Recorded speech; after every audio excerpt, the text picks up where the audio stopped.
padroeira de um povo a lutar, a gente mineira te quer exaltar, não só lá na serra.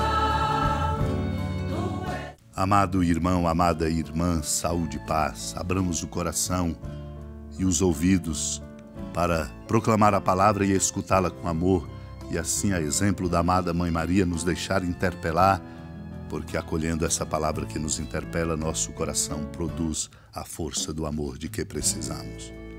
Santo Agostinho, no seu tratado sobre o Evangelho de João, comenta: o repouso de Deus no sétimo dia é figura de nosso Senhor e Salvador Jesus Cristo, que dizia: meu Pai trabalha sempre e eu trabalho também. Assim a palavra de Deus vai nos mostrar, chamando-nos a compreender, de fato, a missão de Cristo dada pelo Pai para nos salvar. Porque o Senhor Jesus é verdadeiramente Deus, é na verdade o Verbo de Deus. E nós sabemos, como diz o evangelista João no primeiro versículo do seu capítulo 1 do Evangelho: no princípio era o Verbo. E não era um verbo qualquer, mas o Verbo era Deus e tudo foi feito por intermédio dele. Talvez tenhamos aqui a figura do seu repouso no sétimo dia, depois de ter realizado todas as suas obras. Somos chamados a ler e a ver no Evangelho a grandeza das obras de Jesus. Tendo terminado todas as suas obras no sexto dia da semana, inclinando a cabeça, descansou no sepulcro de todas as suas obras. Parece, portanto, dizer: por que desejais que eu não trabalhe no sábado? A prescrição do sábado foi dada com esse sentido. Deus é a grande referência e não se pode nunca perder a referência de Deus, porque perdida, perdemos o nosso rumo. Por isso, somos chamados a considerar as obras de Deus. E Jesus quer mostrar exatamente que ele estava ali quando as obras de Deus foram feitas e foram feitas por ele. Por isso, ele conhece. Meu Pai trabalha sempre, diz ele. O Pai fez a luz. Para criar a luz, disse: faça-se a luz. Se ele o disse pelo Verbo, o fez. Jesus diz: eu era seu Verbo, eu sou o seu Verbo. O mundo foi feito por mim nessas obras e nelas o mundo é governado por mim. E por isso ele diz: meu Pai trabalha quando fez o mundo e até agora ele trabalha governando o mundo.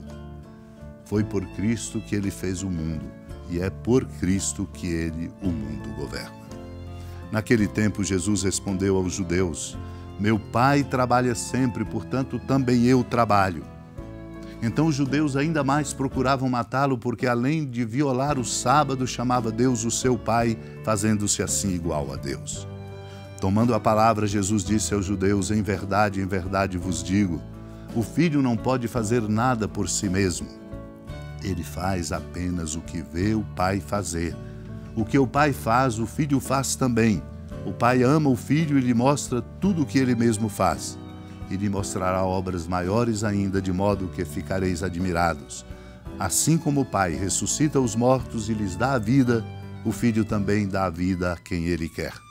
De fato, o Pai não julga ninguém, mas ele deu ao Filho o poder de julgar, para que todos honrem o Filho assim como honram o Pai. Quem não honra o Filho também não honra o Pai que o enviou. Em verdade vos digo, quem ouve a minha palavra e crê naquele que me enviou, possui a vida eterna. Não será condenado, pois já passou da morte para a vida. Em verdade eu vos digo, está chegando a hora, e já chegou, em que os mortos ouvirão a voz do Filho de Deus, e os que a ouvirem viverão. Porque assim como o Pai possui a vida em si mesmo, do mesmo modo concedeu ao Filho possuir a vida em si mesmo. Além disso, deu-lhe o poder de julgar, pois é o Filho do homem. Não fiqueis admirados com isso, porque vai chegar a hora em que todos os que estão nos túmulos ouvirão a voz do Filho e sairão. Aqueles que fizeram o bem ressuscitarão para a vida, e aqueles que praticaram o mal para a condenação.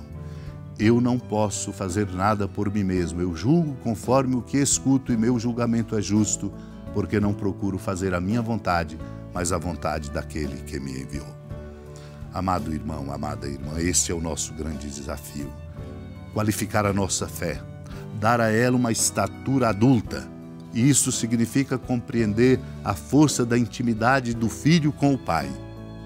Não se pode viver a fé de modo adulto e operoso, fecundo, quando simplesmente nós a praticamos como um interesse para nós mesmos.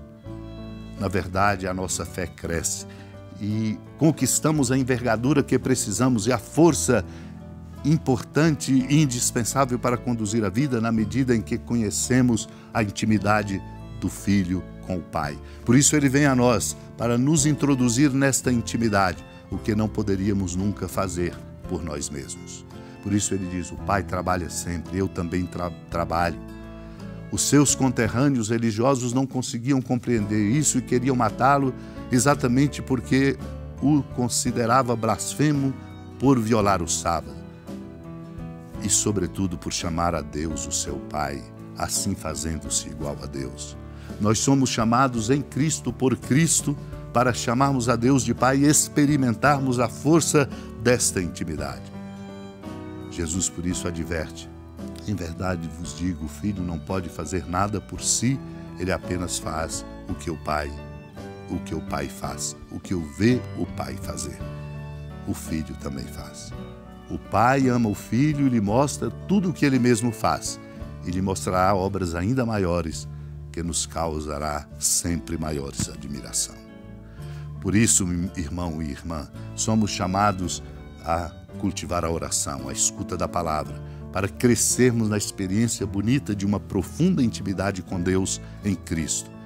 É aí que está a fonte da nossa vida, é aí que está a fonte inesgotável da nossa força. Unidos ao amado Filho de Deus, com a intercessão da amada Mãe Maria, supliquemos a graça de crescermos nessa intimidade para ganharmos a envergadura verdadeira, nossa, dignidade maior, filhos e filhas de Deus. Senhora da piedade, Mãe Virgem do Cristo Deus.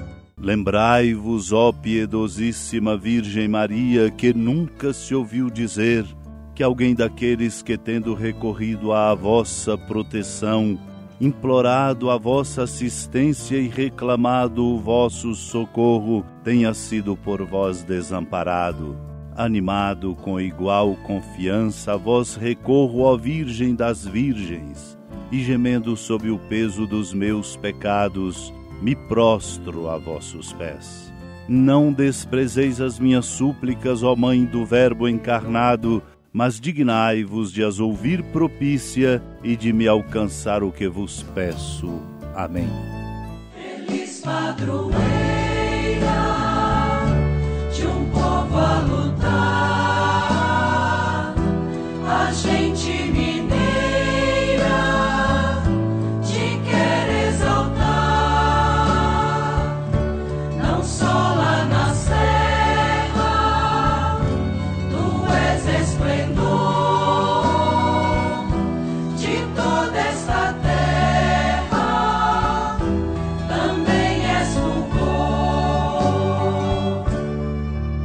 Amado irmão, amada irmã, com alegria e muita esperança, do Santuário Basílica da Padroeira do Estado de Minas Gerais, a Senhora da Piedade, que da sua casa de clemência e bondade nos acompanha e nos abençoa, do alto da serra, magnífica arquitetura divina, a bênção de Deus, amor misericordioso, Pai, Filho e Espírito Santo, desça sobre sua família, proteja sua casa, sustente sua vida, fecunde o caminho missionário de nossa igreja, nos encha de sabedoria e permaneça conosco para sempre.